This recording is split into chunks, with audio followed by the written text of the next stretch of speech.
விஜய் தொலைக்காட்சி நேயர்களே வணக்கம்.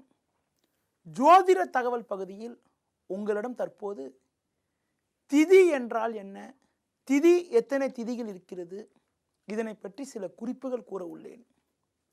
அதாவது சூரியன் சஞ்சரிக்கக்கூடிய இடத்திற்கும் சந்திரன் சஞ்சரிக்கக்கூடிய இடத்திற்கும் இடைப்பட்ட தூரமே திதி ஆகும். சூரியன் இருக்கக்கூடிய கட்டத்திலிருந்து சந்திரன் இருக்கக்கூடிய டிகிரிக்கும் உள்ள இடைவேளையை தான் திதி என்று கூறுவோம். சூரியன் இருக்கக்கூடிய இடத்திலிருந்து சந்திரன் இருக்கக்கூடிய இடத்திற்கும் உள்ள இடைவேளையை 15ஆக பிரிப்பதே திதி ஆகும். சூரியனும் சந்திரனும் இணையக்கூடிய நாட்கள் அமாவாசையாகும். சூரியனுக்கும் சந்திரன் 7வது கட்டத்தில் வருவதை பௌர்ணமி என்று கூறுவோம். அதாவது அமாவாசைக்கு பிறகு சூரியனை விட்டு சந்திரன் விலகி செல்லக்கூடிய நேரத்திலிருந்து பௌர்ணமி வரை இருக்கக்கூடிய காலங்கள் முதல் 15 திதி ஆகும். இதனை வளர்பிறை என கூறுவோம். அதாவது முதல் திதியானது பிரதமை, துதிகை, திரிதிகை, சதுர்த்தி, பஞ்சமி, ஷஷ்டி, சப்தமி, அஷ்டமி, நவமி, தசமி, ஏகாதசி, துவாதசி, திரியோதசி, சதுர்தசி, பௌர்ணமி என்று 15 திதிகள் உண்டு.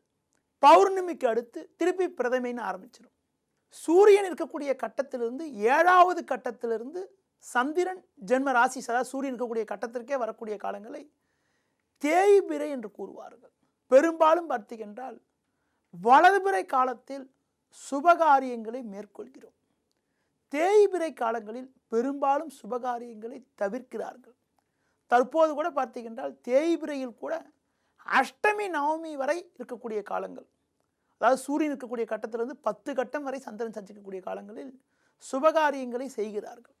சூரியன் இருக்கக்கூடிய கட்டத்திற்கு 12வது கட்டத்தில் 11வது கட்டத்தில் சந்திரன் சஞ்சரிக்கக்கூடிய நாட்களை கடுமையான தேய்பிறை என்று கூறுவோம். அந்த நாட்களில் முடிந்தவரை சுபகாரிய சுப முயற்சிகளை தவிர்ப்பது மிக மிக நல்லது.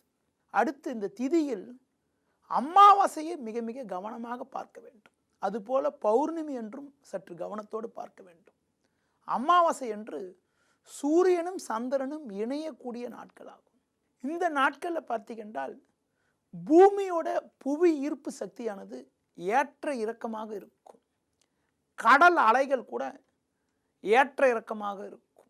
ஆரோக்கிய பாதிப்புகள் இயற்கையாகவே கொண்டவர்களுக்கு கூட பார்த்தீங்கன்றால் தேவையற்ற பிரச்சனைகள், சிக்கல்கள்லாம் கூட உண்டாகிறது.